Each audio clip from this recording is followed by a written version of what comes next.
acuerdo, de noviembre. El TP es el 11 de, ¿puede ser? El 11 de noviembre. Va a ser virtual, que era lo que con Guadalupe todavía por ahí no habíamos cerrado el tema. Va a ser virtual a las 11 de la mañana. Y esa semana seguro que hay clase de consulta el martes anterior.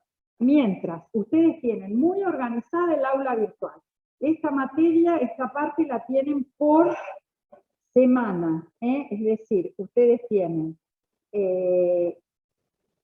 ¿por qué no se me pone esto? ¿Sí?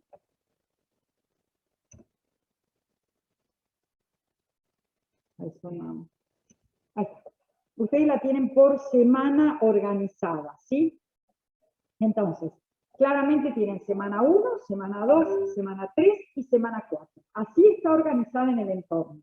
Además, todas las semanas tienen TP, que se abren los martes para que ustedes los hagan, que son trabajos prácticos de autoevaluación. Que tienen que hacerlos. ¿Por qué? Porque justamente es el seguimiento que ustedes pueden seguir haciendo y se corrige en la clase siguiente. No tienen la respuesta. Entonces las traen, las hablamos, las analizamos. ¿Estamos? Está todo contenido en el aula. Hay una parte que se llama síntesis de la semana. Ese es fundamental. Es como si yo les dijera que ahí con Guadalupe hicimos el esfuerzo de volver disponible los núcleos fundamentales que ustedes deben saber en cada semana. Ahora, ¿estudio de ese resumen? Obviamente que no, porque no les alcanza. Pero ese resumen lo que hace es orientarlos hacia dónde deben tener que poner el esfuerzo para estudiar. ¿Se entiende? No sé si lo llegaron a ver, si bucearon en el aula, bueno. Estas 4 semanas, si ustedes realmente quieren aprobar el TP, tienen que focalizarse en epistemología.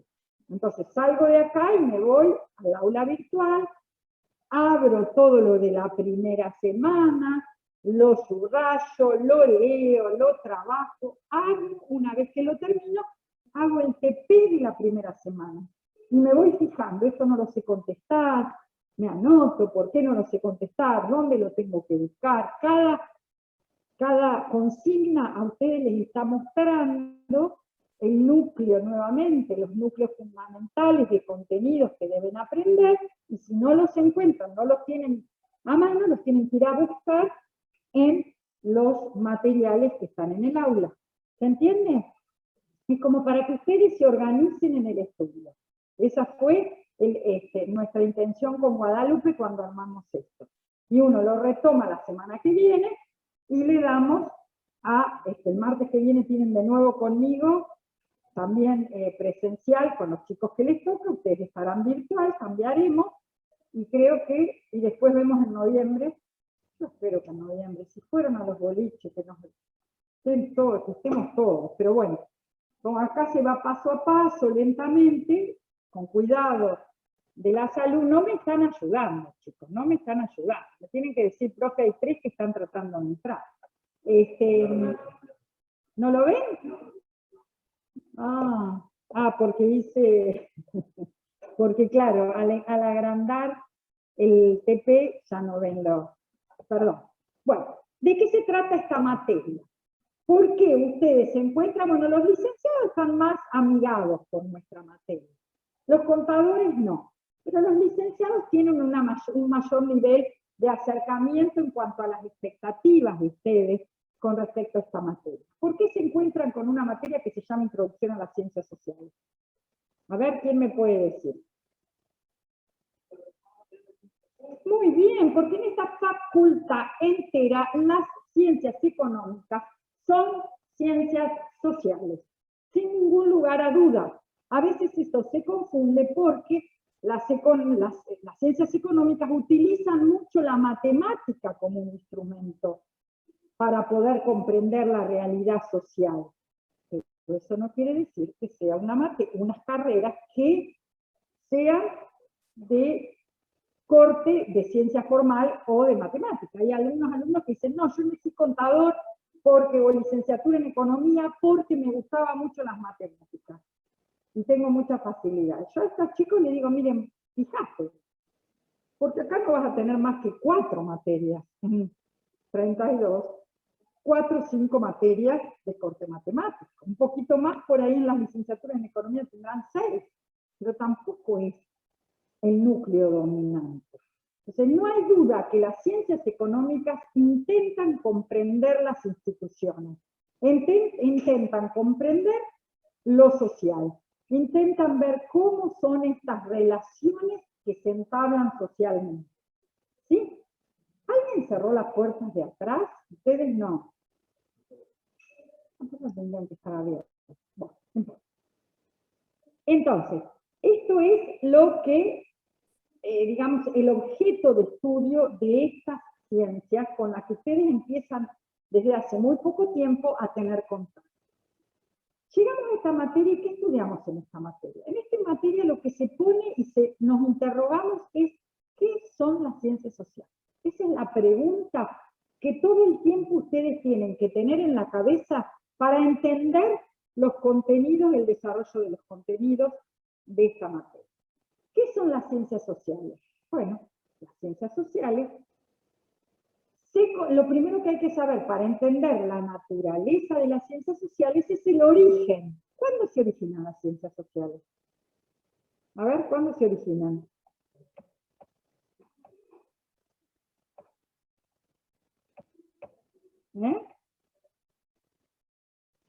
¿Cuándo, históricamente?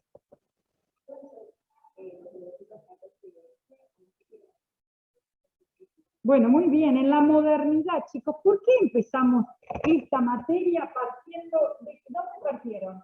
La diferencia entre qué y qué, entre la edad, ¿qué? Media y la modernidad. Pero pusieron el acento en estudiar las características de esta etapa histórica. ¿Qué características tiene?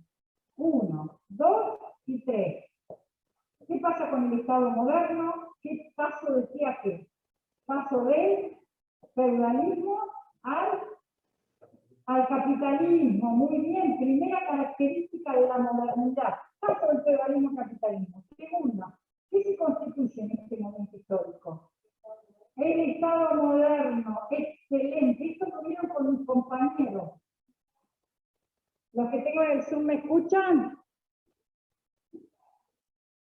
¿Me escuchan? Sí, profe. Muy bien, gracias. Y tercero es el desencantamiento del mundo. ¿Qué quiere decir el desencantamiento del mundo? A ver, ¿quién sabe? Exactamente. Los hombres empiezan a hacerse cargo de sus propias decisiones, se rompe esa idea casi, digamos, casi infantil de que está todo, absolutamente todo regido por un Dios. Nos corremos de una sociedad teocéntrica hasta una sociedad en donde el hombre es el centro. ¿Sigue habiendo mucho Dios? Claro que sigue habiendo mucho Dios, pero hay más hombre en toda la construcción, en la manera de pensar el mundo. Por eso se llama desencantamiento del mundo. Esta es una categoría teórica de Weber. Que dice, bueno, hay un mundo encantado, era como que hay, a ver, ¿ustedes imaginan al campesino que labra la tierra y trabaja para el noble que le da? ¿Se acuerdan del feudalismo? Los feudos, el noble que le da protección, ¿no es cierto? Pero yo le trabajo la tierra como campesino. Ese campesino se preguntará, ¿por qué no me toca a mí ser noble y me toca ser campesino? No, ni se lo pregunta. ¿Por qué no se lo pregunta? Exactamente. Y aparte, supónganse que ese campesino después de una noche de borrachera se pregunta, ¿por qué yo tengo que labrar la tierra para el señor feudal y no soy yo el señor feudal? ¿Qué se respondería? Porque labrando la tierra de la mejor manera posible, ¿qué pasa? ¿Qué respuesta se da? ¿Por qué no había revoluciones? ¿Por qué la gente no se levantaba acá para cambiar ese estado de poder?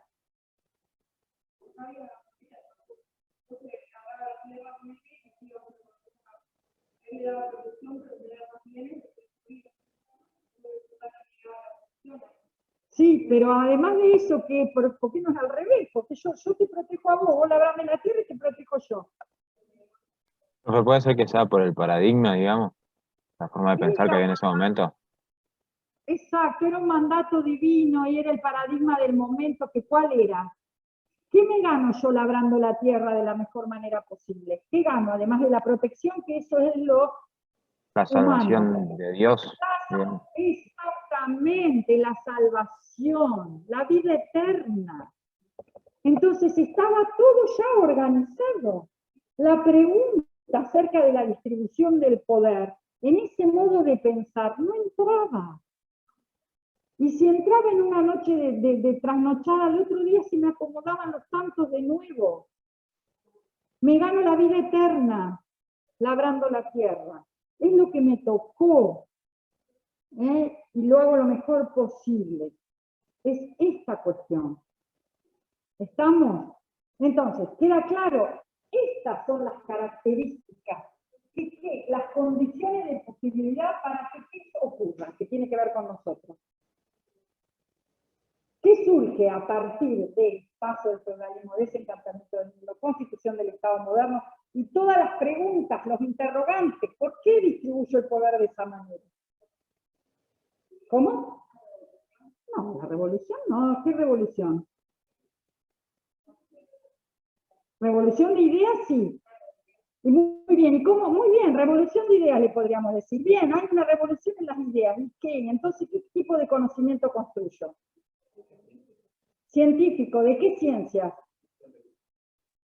Y acá estamos, chicos, acaban de descubrir por qué estamos acá pensando que a partir de esto surgen, se originan, ¿qué ciencias? Las ciencias sociales, que responden a las Profe, preguntas acerca del poder.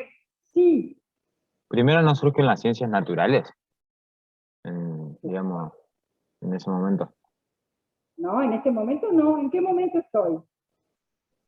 Yo pensé que estábamos ¿Cómo? hablando del paso del feudalismo al capitalismo. Muy bien. ¿Qué momento histórico? ¿Cómo lo llamamos? ¿Etapa o edad? Modernidad. Modernidad. ¿Y las ciencias naturales cuándo surgen? Y más o menos siglo XV al XVII se perfeccionan. No. Las ciencias naturales surgen en la Grecia clásica, siglo V antes de Cristo. Nos llevan 2000 años de historia. Por eso, cuando nacen las ciencias sociales, nacen bajo la sombra de las naturales. Claro, Por pero, eso, claro, sí entiendo. por Yo eso me refería a otra cosa, pero sí entiendo lo que dices. Yo me refería a que más o menos en ese siglo se cambia el paradigma y se empieza a estudiar las ciencias naturales de forma racional y con el tema este de dejar la razón, además de lo divino y todo eso. exactamente, vos te estás refiriendo al cambio de lo que se llama la ciencia moderna, que tiene la Claro, observación y la experimentación como base. Eso ocurre en las ciencias naturales, mientras se van constituyendo las ciencias sociales, que por eso lo hacen bajo el dominio, bajo el modelo, tratan de emular, de imitar, de parecerse las sociales a las naturales. ¿Por qué? Porque las naturales ya tenían 2000 años de historia. Estamos muy bien, Valentín. Muy bien, excelente. ¿Pero se entiende de lo que estoy hablando? Bien. Todo esto que estamos diciendo es lo que se llama conocimiento epistemológico.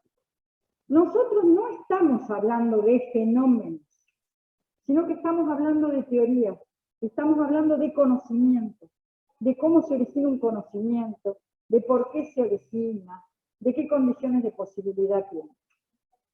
Lo primero que quiero es que ustedes entiendan el hilo de esta materia. Ustedes primero estudiaron la modernidad y estudiaron ejemplos concretos en cada momento histórico de teoría política y de teoría social. Y ahora lo que hacemos es volver sobre las ciencias sociales. ¿Entienden? Es decir, ustedes tuvieron ejemplos de ciencias sociales cuando estudian Hobbes, Locke, ¿sí? Cuando estudian Durkheim, Weber, Marx, son ejemplos sociológicos y de teoría política de cómo se construye conocimiento en el ámbito de la ciencia social. ¿Estamos? Eso se entendió. Y además estudiaron las condiciones, esto que yo lo hicimos en un vuelo de pájaro, estudiaron las condiciones de posibilidad para que un nuevo tipo de saber tenga lugar, distinto al de las ciencias naturales, que es el de las ciencias sociales. Ahora bien, otra cosa que yo quiero que tengan bien claro, antes de pasar a las etapas, a las características de la ciencia moderna, que sé que no tuvo mucho tiempo Guadalupe, quedó ahí, me pidió que consolide un poco más esa parte, quiero que entiendan la diferencia entre la epistemología distinta al conocimiento científico. ¿Sí? Esto quiero que lo entiendan. Vamos a utilizar un ratito porque para mí acá... ¿Sí? ¿Podría repetir lo que dijo? No se escuchó muy bien. De algo de científico. Que lo que quiero que diferencien claramente es lo que dice la diapositiva. La diferencia entre el conocimiento científico y el saber epistemológico. El saber epistemológico es un saber de segundo orden. Los conocimientos científicos es un saber de primer orden. ¿Qué quiere decir esto? A ver, vamos a poner un caso concreto para que ustedes puedan entender. Denme un problema que responde la ciencia. A ver, un interrogante en las ciencias sociales. A ver. ¿Cómo se distribuye el poder? No se olviden, hablando de poder, ¿qué tienen que hacer esta semana? Votar.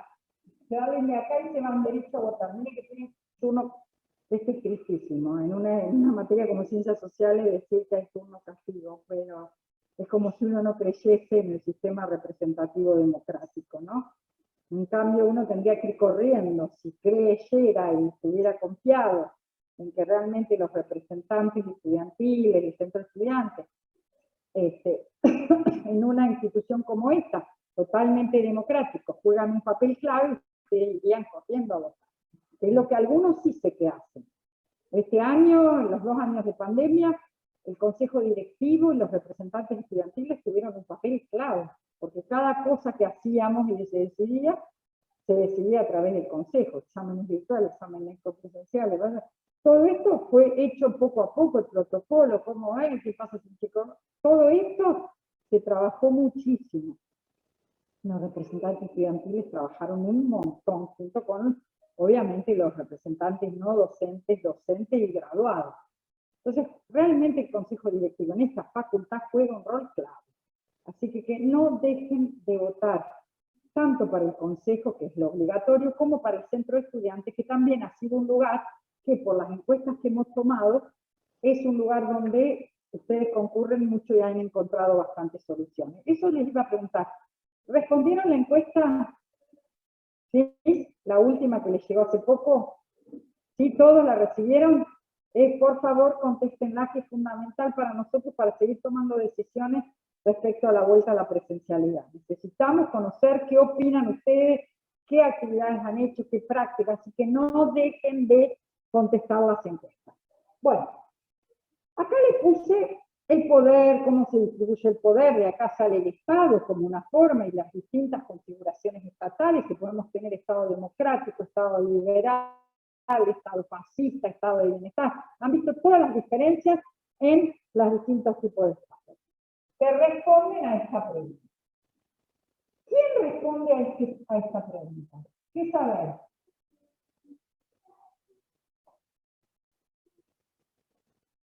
¿O qué conocimiento? ¿Cómo lo definen? Muy bien, el conocimiento científico o el saber científico responden a esta pregunta.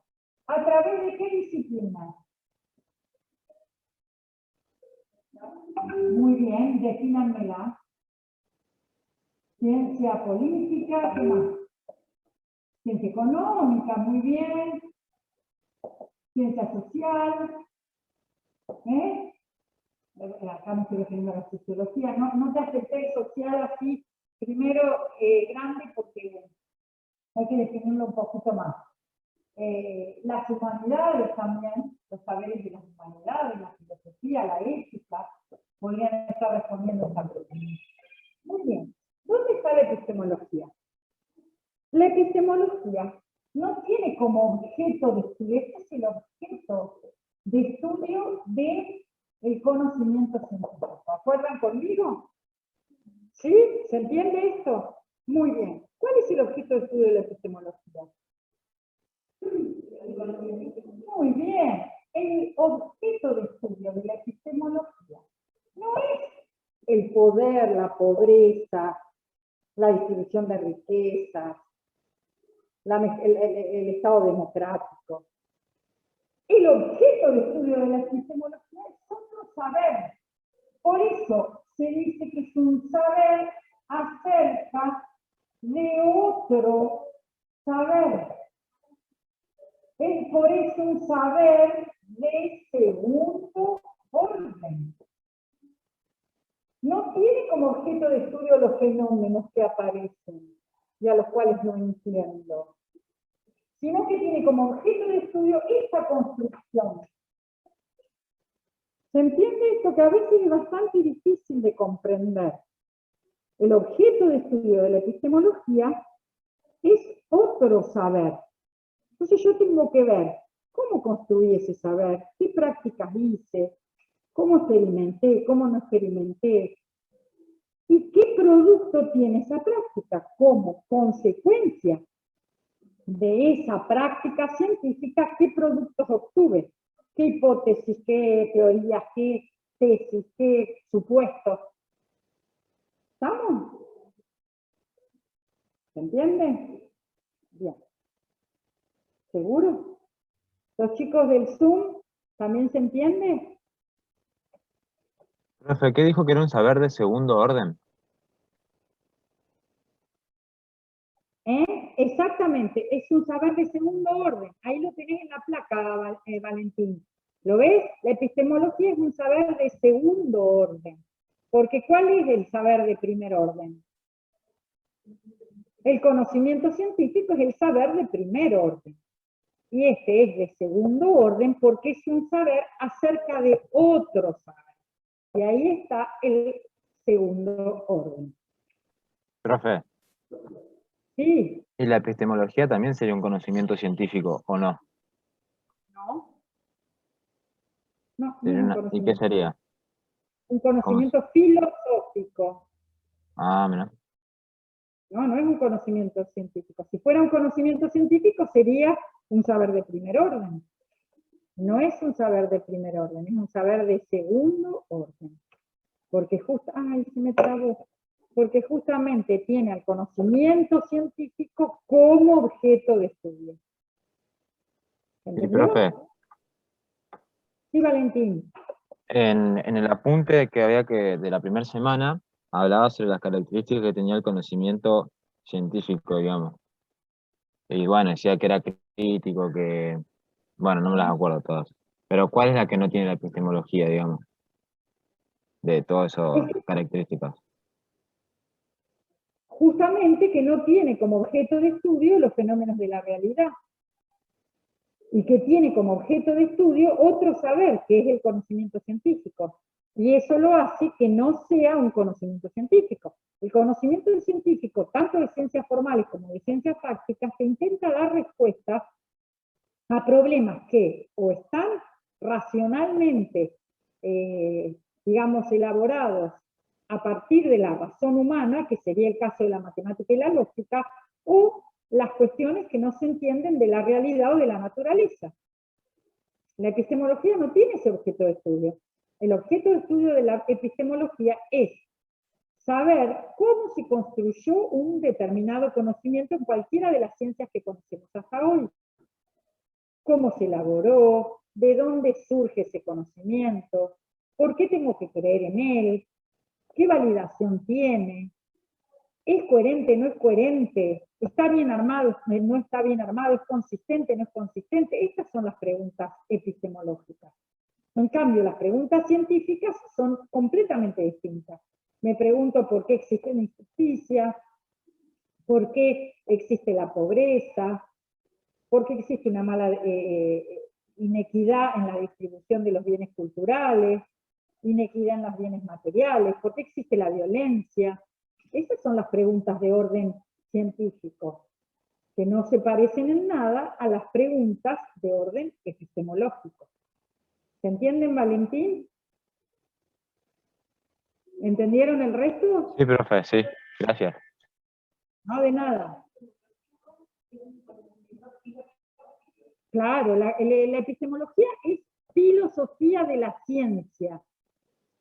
Es lo mismo que decir filosofía de la ciencia. Epistemología, episteme, significa ciencia en griego. Logos, razón o estudio. Entonces, es la filosofía o el estudio de la ciencia. Y es filosófico. Por eso les da tanto trabajo a ustedes leer los textos nuestros, porque en realidad es de un alto grado de abstracción en donde ya queda por fuera los fenómenos del mundo para ponerme a pensar cómo la humanidad logra conocer, logra construir un conocimiento. La pandemia nos ha dado tela para hablar de este tema muchísimo. A ver, en pandemia, los científicos enseguida encontraban respuestas, sabían todo. No, así funciona la ciencia. No es esa ciencia que normalmente tenemos en la cabeza los que hemos atravesado por el sistema educativo, donde la ciencia es prolijita, es de una vez y para siempre, es casi dogmática, casi religión. Estudiábamos y nos hacían repetir las leyes sin dudar. Y si te equivocabas, no era. No, eso no es la ciencia. Eso es una imagen totalmente estereotipada. Y también a veces los medios de comunicación, los dibujitos animados, ustedes han visto, ustedes son del laboratorio de... Sí. Dexter, no. Dexter, me encantaba. O Jimmy Neutron. Bueno, esta idea, generalmente, ¿qué sexo tienen los científicos? Hombres. ¿Están solos o acompañados? ¿Son grupos o son personas aisladas? Personas aisladas, nos ayudó mucho Volver al Futuro. Ustedes habrán visto, aunque es una película re vieja, pero Volver al Futuro la habrán visto. Bueno, Volver al Futuro, el Doc. A ver, era medio loco el Doc. Los pelos parecidos al de Einstein, blancos, todos peores que los míos, y así un poco loco, donde el chico le hablaba, se desesperaba por cosas reales, y el Doc andaba en otro lado. Eso es una imagen totalmente estereotipada de la ciencia. El científico al revés. Primero, el científico paga impuestos, tiene familia, no le alcanza para vivir. Acá, el científico en la Argentina, ¿de dónde proviene fundamentalmente? ¿Cuál es la institución que nuclea a los científicos? El CONICET, exactamente. CONICET, está parecido. Era parecido, muy bien, Valentín. Hay muchos profesores que son CONICET, como les decimos nosotros, es decir, además de ser profesores, están en el sistema científico argentino. Hay otros muchos profesores, como en mi caso, que además investigamos, tenemos una categorización en el sistema de investigación y dedicamos a investigar también.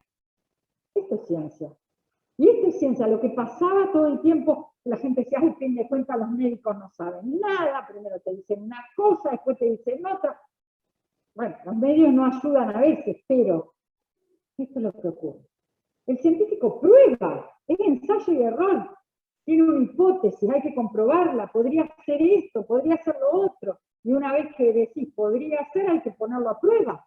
No queda en el plano de la ficción, sino la ciencia, que es un relato también, porque la ciencia usa el lenguaje para comunicar, y también se relata, sería lo mismo que la ficción. No, tiene determinadas características, por lo cual yo digo, esto es una novela, esto es un lenguaje ficcional y esto es ciencia. Y además tiene sus derivaciones tecnológicas, la vacuna. Eso es la derivación tecnológica de todo el conocimiento que se construyó. Ahora, ¿ustedes creen que sabemos todo del coronavirus o que va a ir cambiando? Va a ir cambiando, porque la ciencia va cambiando.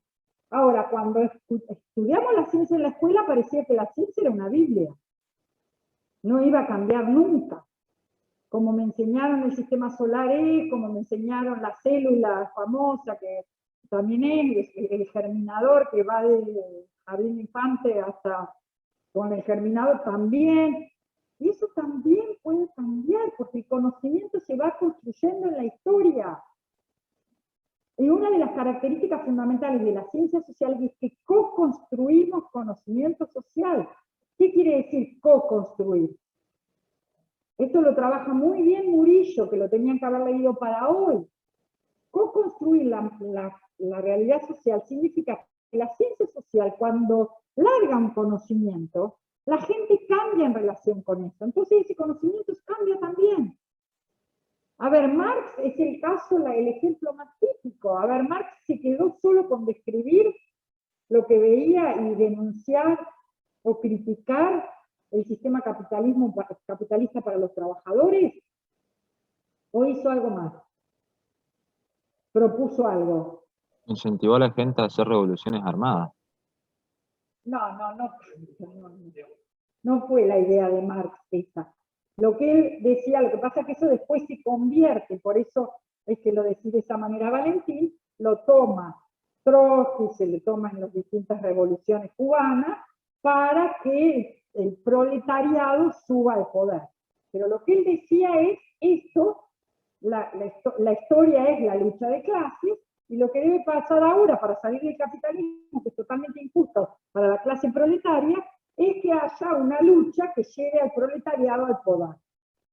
Entonces, él no se queda con solo describir. ¿Y qué pasa cuando Marx da su teoría? Se producen estos movimientos de los cuales estamos hablando. Entonces, el mundo cambió. Entonces, lo que estudió Marx, al haber construido conocimiento, hace que el mundo cambie. Entonces, hay una realidad que se co-construye ahí. Lo mismo Durkheim cuando habla de los suicidios. Él ayuda a que haya una solidaridad más genuina, no una solidaridad mecánica. Que eso iba a entramar a la gente entre sí, iba a una malla protectora social, iba a evitar el aumento del suicidio. ¿Estamos? Entonces, siempre la ciencia social, y esto no pasa en la ciencia natural. Yo a una planta le puedo decir, me voy el fin de semana, te dejo sola, acá encerrada, arreglátela como puedas, y la planta no va a hacer más que lo que su propia genética le permita para subsistir. En cambio, los hombres cambiamos nuestras conductas cuando sabemos algo. Si ahora Guzmán dice que el dólar va a aumentar, ¿qué hace todo el mundo? ¿Y qué pasa con el dólar? ¿Por qué? Exacto, porque es una cuestión de la ley de la oferta y la demanda. Ahora, si no estaban creadas las condiciones para que el dólar suba, pero Guzmán lo dijo, y la gente actuó en consecuencia, el dólar va a subir, porque la gente, la sociedad actúa en relación a los conocimientos. El conocimiento actúa como una variable más. La construcción de conocimiento en ciencias sociales es una variable que se suma y hace que haya una co-construcción de la realidad social. ¿Estamos? Bien. Entonces, ¿se entendió la diferencia entre epistemología y conocimiento científico? ¿Sí, Valentín? Sí, profe. Perdón, es que me cuesta activar el micrófono. No, Valentín, te tengo a vos ahí que me estás ayudando. Dale.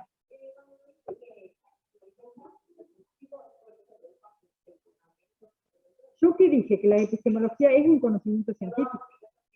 Ah, me estaba diciendo exactamente lo contrario a lo que dije. Una de las cuestiones es porque busca fundamento, claro que sí. ¿Hay fundamento a qué? ¿Qué fundamento buscará la epistemología? Exacto.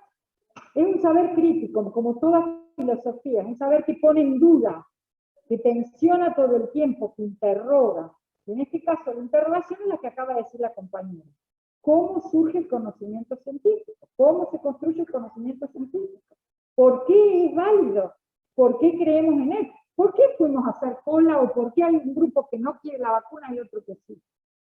Esas preguntas son epistemológicas. ¿Hasta qué punto la gente confía en el conocimiento científico?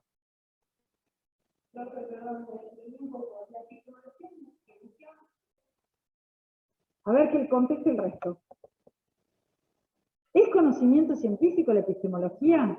No, entonces ¿por qué me preguntas si es una ciencia? ¿Qué es? Filosofía. Es filosófico, no es científico. No. La filosofía no, desde determinados paradigmas, la filosofía se diferencia de la ciencia, porque la filosofía es un saber abstracto, crítico, que no todo puede ser puesta a prueba con las características de la modernidad. En la idea de ciencia que tenemos hoy es la ciencia que viene de la modernidad, que está siendo vapuleada, que está siendo cambiada lentamente, que uno se interroga, pero respecto a si esas características se pueden llevar a ultranza. Pero la filosofía queda por fuera de ese conocimiento científico, porque no tiene por qué comprobar, argumenta. La filosofía es un saber argumentativo, crítico, distinto a la del conocimiento científico, que tiene que poner a prueba sus enunciados, que tiene que poner hipótesis, pero que sean comprobables, que tiene que observarse, porque si la ciencia no tuviera, aunque sea indirectamente, observaciones, sería lo mismo que una ficción. Sería lo mismo que inventar, digamos. ¿Estamos?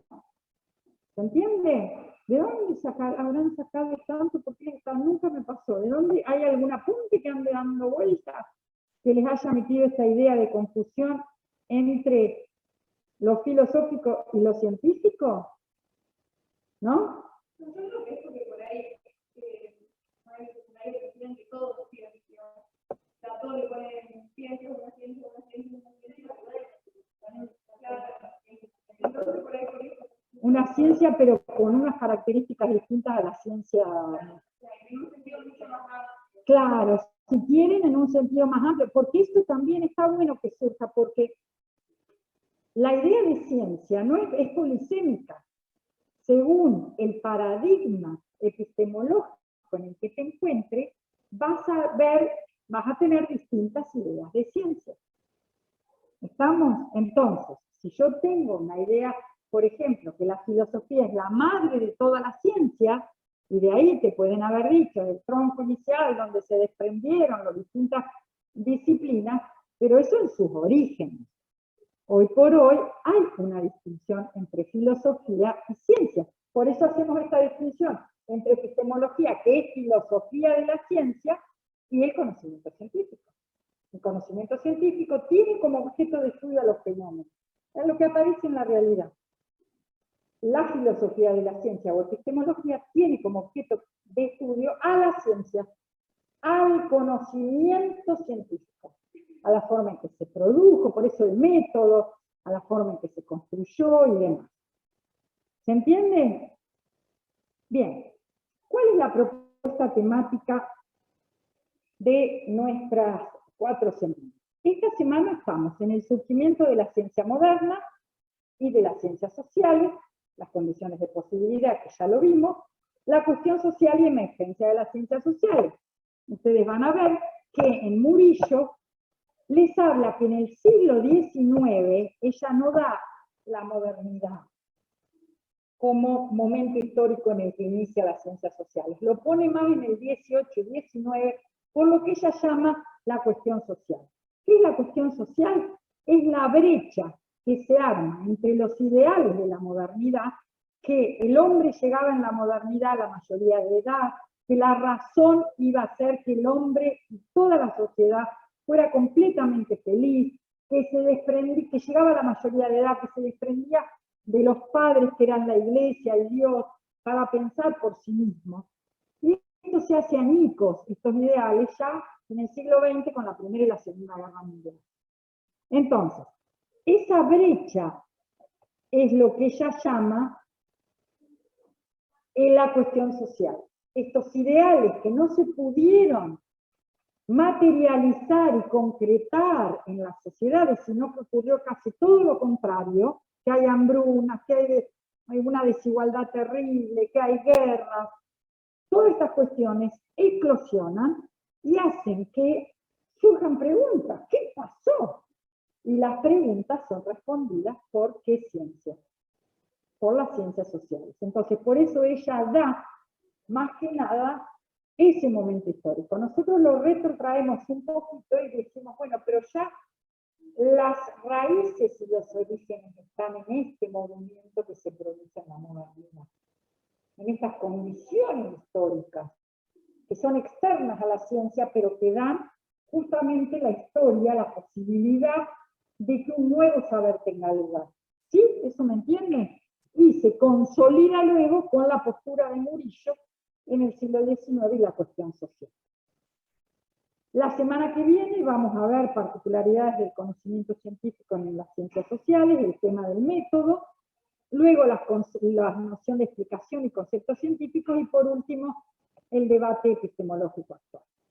El surgimiento de las ciencias modernas.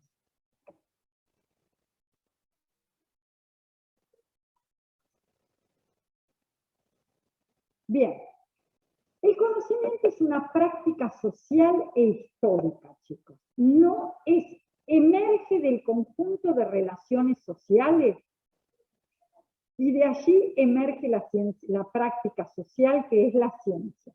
La ciencia no es un conocimiento verificado, casi como Dios, tan racional que es como el único importante, no, sino que es concebido como emergente de una serie de relaciones sociales, históricamente condicionado, no está por fuera de la historia, no es siempre igual la ciencia, sino que ha cambiado hasta lo que entendemos por ciencia a lo largo de la historia.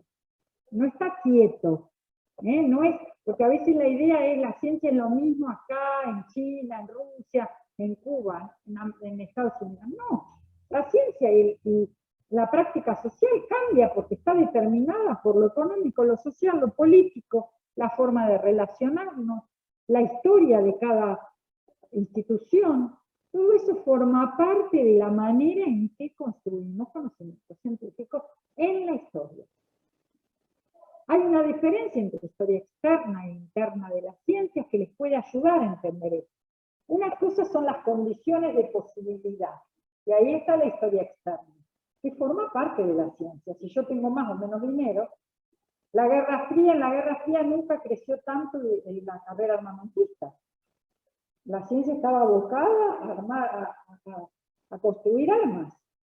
Entonces, la ciencia no está por fuera, sino que hay una historia externa a la ciencia que la está sustentando, obstaculizando, promoviendo, poniendo el foco en un lado, poniendo el foco en el otro. Es increíble que el mal de Chagas en la Argentina todavía cada tanto aparezca. Es decir, una vinchuca, ¿pero por qué? No contagia. Tenés que estar en un lugar pobre y que la vinchuca te pique. Son norte, noroeste de nuestro país. Es decir, si esto ocurriera en Capital Federal o contagiara por estar, ya se hubiera erradicado. Si hay intereses económicos por detrás, porque hay tanta gente que pone el grito en el cielo con la vacuna. Es lo mismo, por la cantidad de dinero que se está moviendo. Y la cantidad, y entonces empiezan las teorías conspirativas y estas cuestiones. Pero porque la ciencia está atravesada por cuestiones económicas y políticas, de posicionamiento respecto a qué queremos del mundo.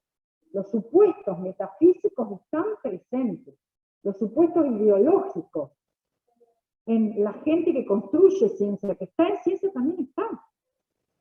Queremos una ciencia para pocos, queremos distribuirla de una manera equitativa, no equitativa, todo esto está presente. Hay un lugar para la historia de las ciencias que es importante que ustedes tengan en cuenta, y es que aprendemos de qué es la ciencia a partir de la historia de la ciencia. Antes no se tenía en cuenta, era como dos cosas diferentes. Había un grupo que estudiaba acerca de la ciencia y otro la historia. No tenían nada que ver.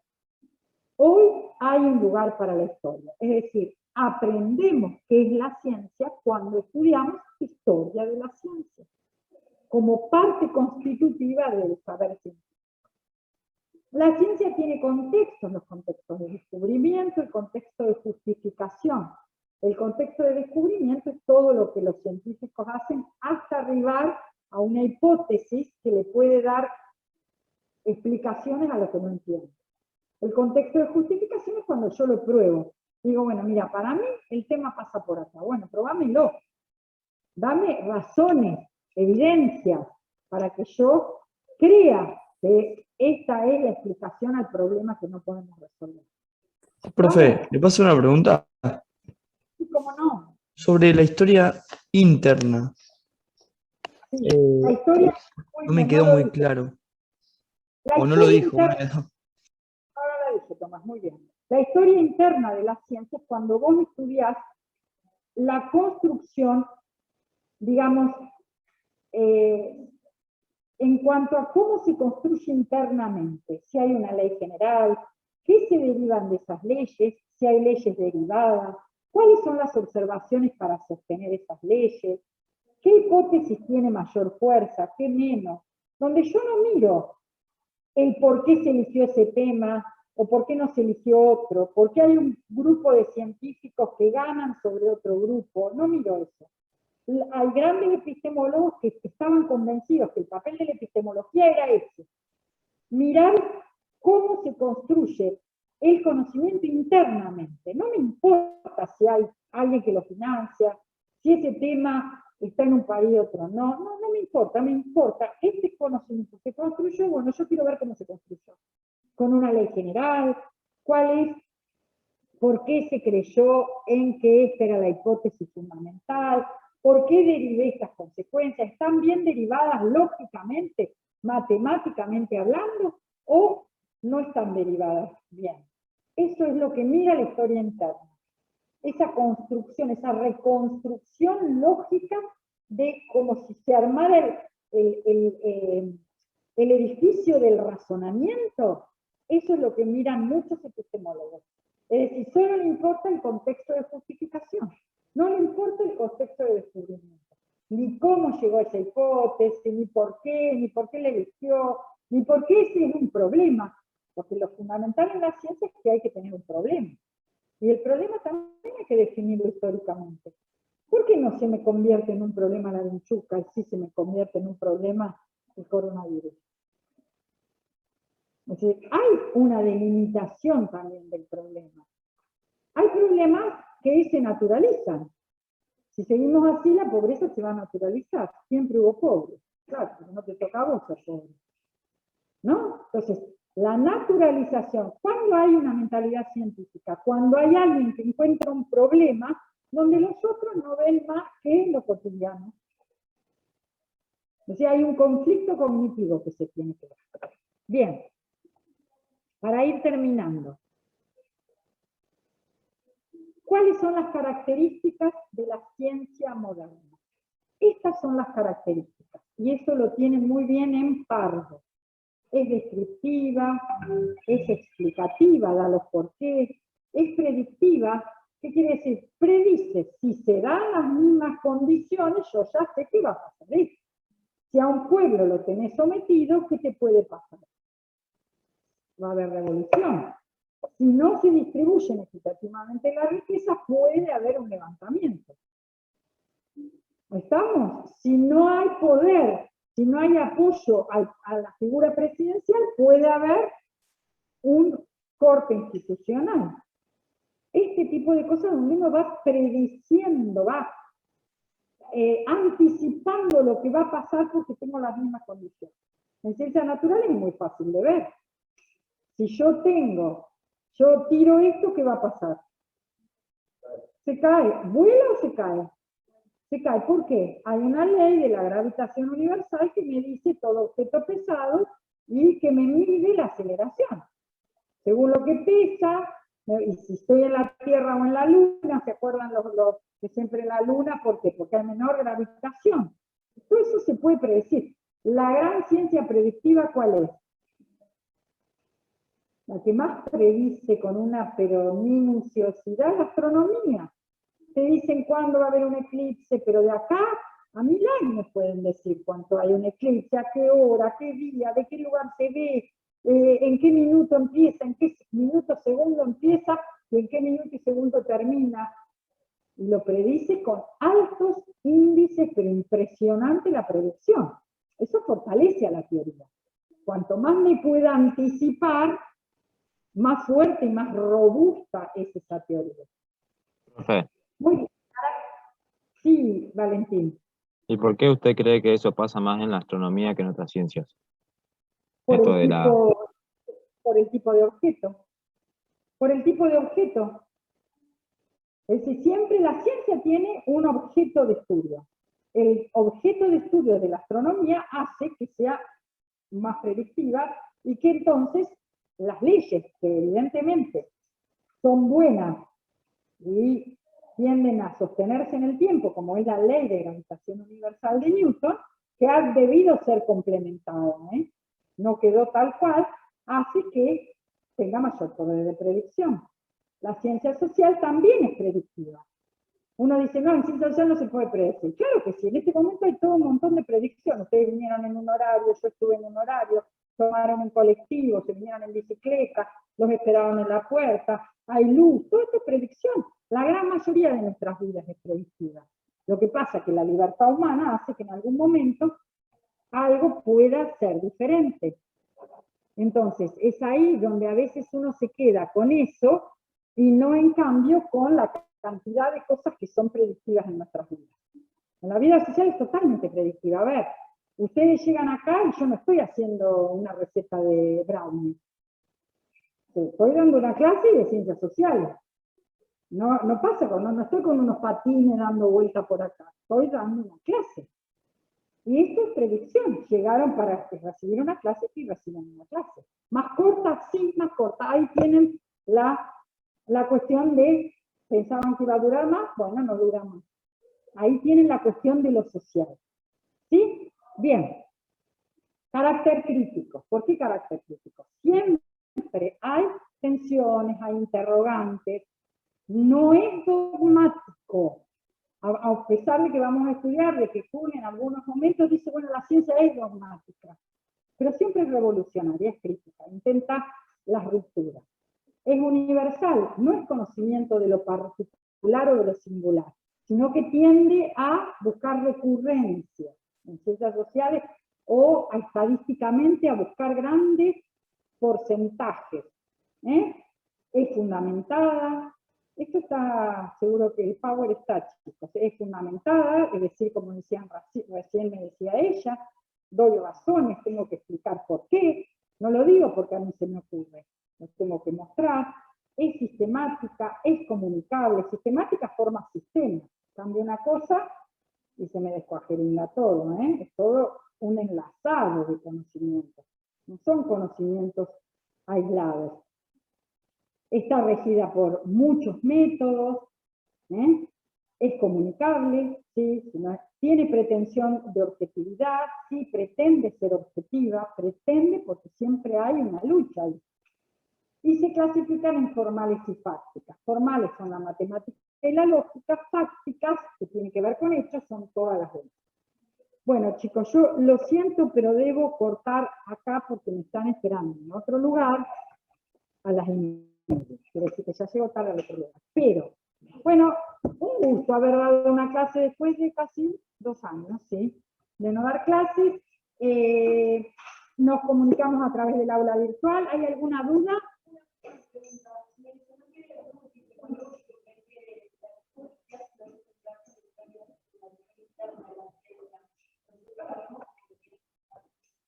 La postura de la cátedra es que tiene que centrarse en las dos. Conocer lo que es la ciencia implica entenderla en su historia externa y en su historia interna. Para la postura de la cátedra, como toda filosofía, tiene posicionamientos.